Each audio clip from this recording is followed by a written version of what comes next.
The other way to consider the moment of inertia of a thick cylinder is using the idea of negative mass. You can imagine that this whole pink cylinder was once completely solid, only some son of a gun cut out the little white area in the middle. If so, then the moment of inertia is quite straightforward. We have a full pink cylinder, the mass of the whole outer cylinder, all filled in. It's a perfect cylinder, so it's got a nice moment of inertia like this. Then, of course, we had mass of negative m, which m, the mass of the little white hole in the middle, and that is also a perfect cylinder. So it has an additional moment of inertia of 1/2 mr squared, negative mass and all. Subtract them, we'll get the moment of inertia of the whole thing. We're virtually done, except for one small detail. We weren't given the mass of a hole, for reasons that any philosopher could tell you. We were also not given the mass of the original big pink cylinder that wasn't there, for the simple detail that it wasn't there. We were given mass m, the mass of what we have. The only thing that makes this negative mass even the slightest bit time-consuming is the fact that we need to solve for the mass of the outer cylinder and the mass of the inner cylinder. That done, the problem is almost laughably short. Now that we know what we're missing, we can make it a priority to start with what we need and get it ready for what we have. Look at the ratio of the mass of the inner cylinder to the outer cylinder. Assuming the material is of constant density, and we're making up a whole lot of nothing, so we can say that it's constant density if we want it to be constant density. Here is the mass density times volume. Cancel out the constant density, cancel out the pi, cancel out the L, and we are left with a nice little ratio, move MO to the other side, that the mass of the whole, were it to be filled, that cylinder of negative mass that we're knocking out, is going to be directly proportional to the mass of the outer cylinder. At least I certainly hope so. Not by the ratio of their radii, but the ratio of their radii squared. If you could do this without the further expansion, you're in great shape. We are taking a cylinder of negative mass that's white and knocking out a certain portion of the mass and the volume here.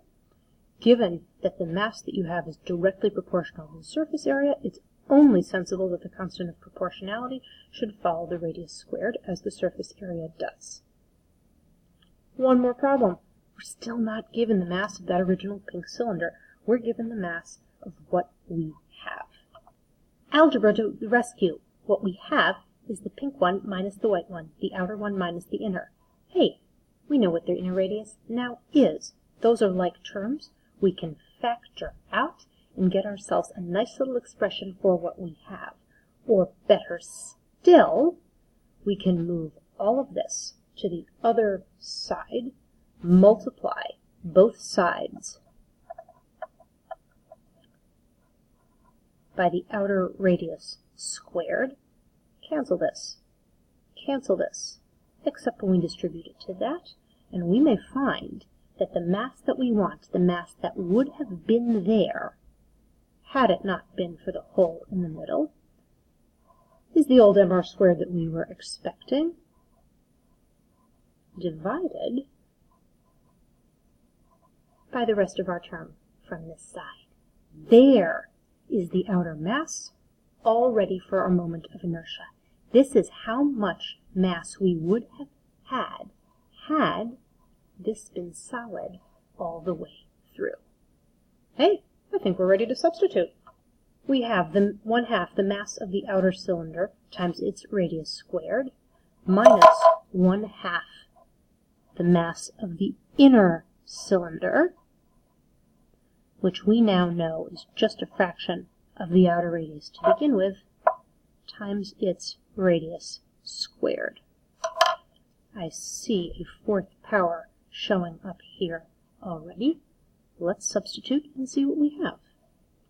We have 1/2 m RO to the 4th power, squared meets another squared, divided by RO squared minus RI squared, minus another 1/2 RI to the 4th power, 2 from here, 2 from here, over RO squared from over here.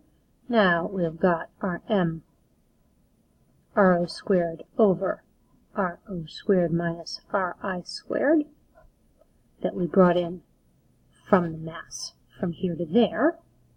Look at all the nice things that cancel. This goes.